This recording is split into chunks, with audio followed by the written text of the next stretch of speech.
In an unprecedented move late last week, the U.S. Department of Education made public the names of 55 colleges and universities under investigation over the handling of sexual assault cases.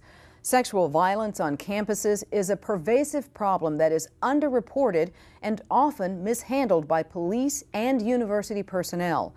Fatima Goss Graves, Vice President for Education and Employment at the National Women's Law Center, is an outspoken advocate for the rights of girls and women. We are proud to have her on the show to talk about this issue. Let's talk about the 55 colleges and universities that are under investigation. What does this mean? Are there open, active cases?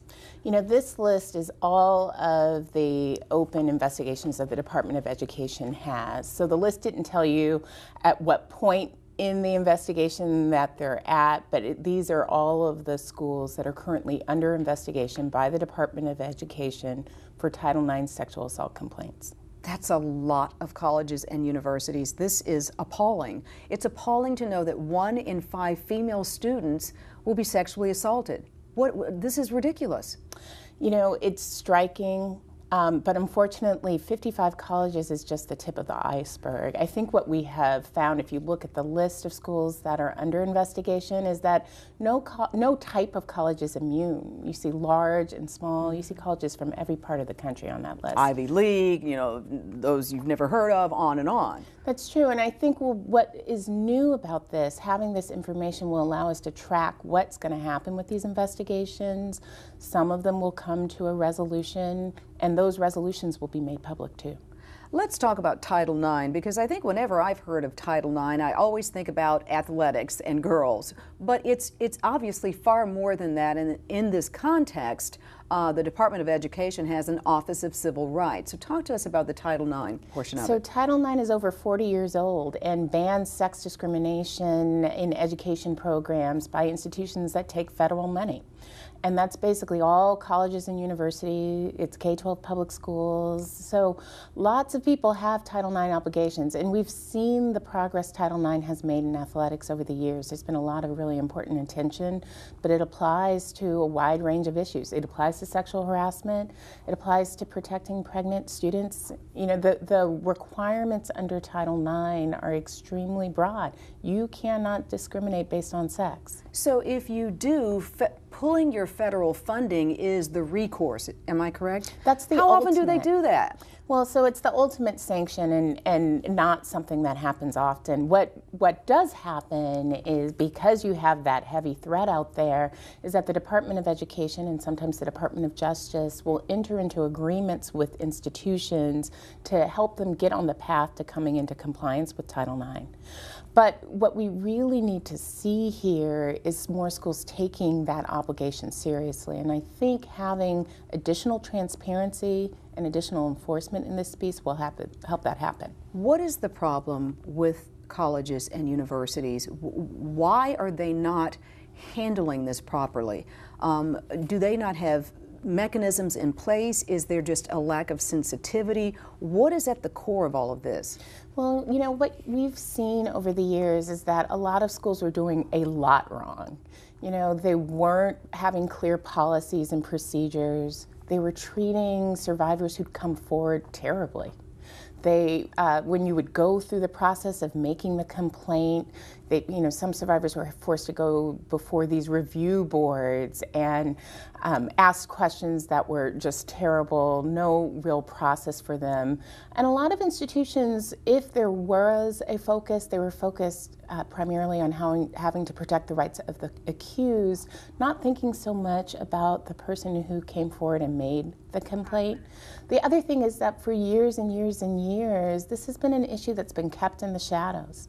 And there was not a lot of accountability if colleges and universities weren't doing the right thing. So if a woman or a man is sexually assaulted on campus, do they also go to the local police department of that city wherever the college is located? Is that also an option? It's always an option to go to their local police, to go to campus police. And you know, one of the important things that came out this week in the recommendations from the administration's task force on sexual assault is to have recommendations on how to be clear where people can go where they can go in the community, where they can go on campus, where they should go if they want to keep things confidential, and how to initiate complaints. Schools need to make that extremely clear. We've heard from survivors on both sides who've been disappointed with the outcome. Let's talk about the culture of colleges and universities. I went to a large college, University of Texas, which some consider a party school. It wasn't for me. But the culture is often, alcohol fueled with, different parties, whether it's at a fraternity or somebody's house. Oftentimes athletics are often involved. What is wrong culturally with our colleges and universities nowadays? So there's a lot of work to do around prevention. It's very clear that there's not understandings of what is and isn't consent, and one of the things that hopefully will come out of this is having clear understandings of that.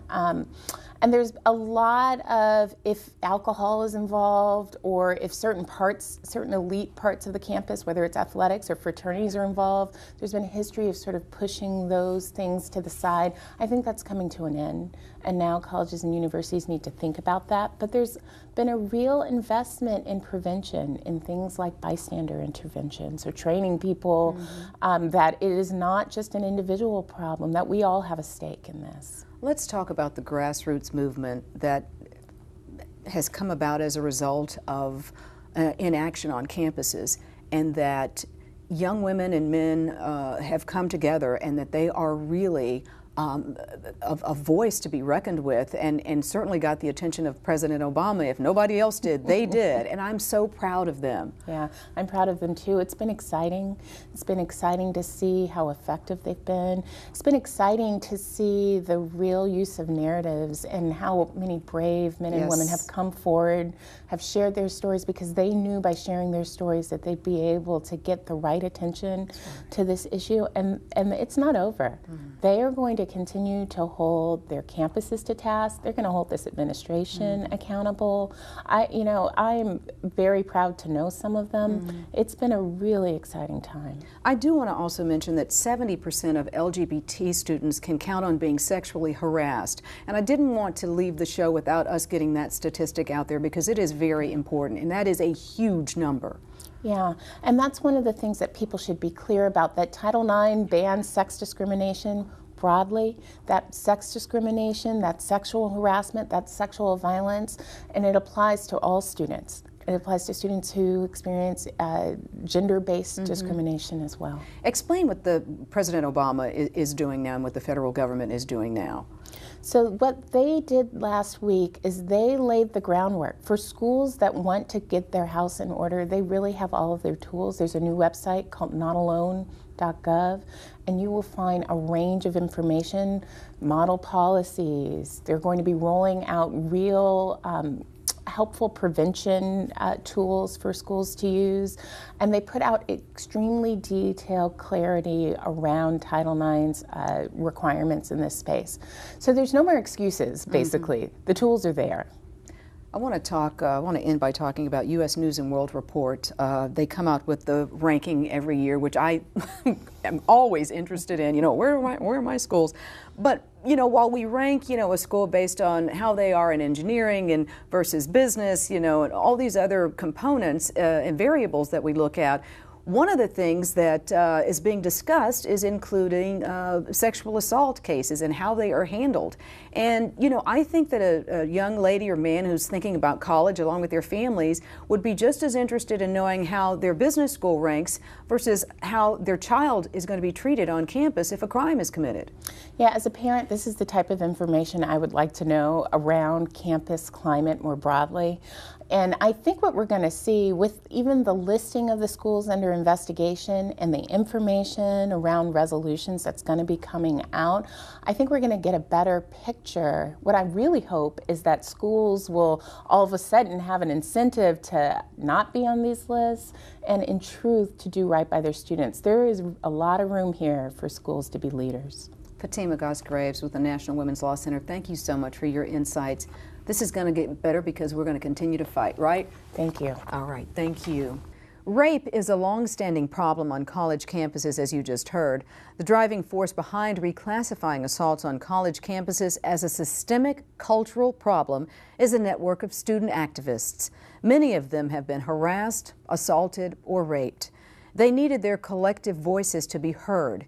They also want to help others, but their real purpose is to stop the violence, period. As we go to a commercial break, here is a list of organizations and their web addresses. These groups empower, inform, and provide support.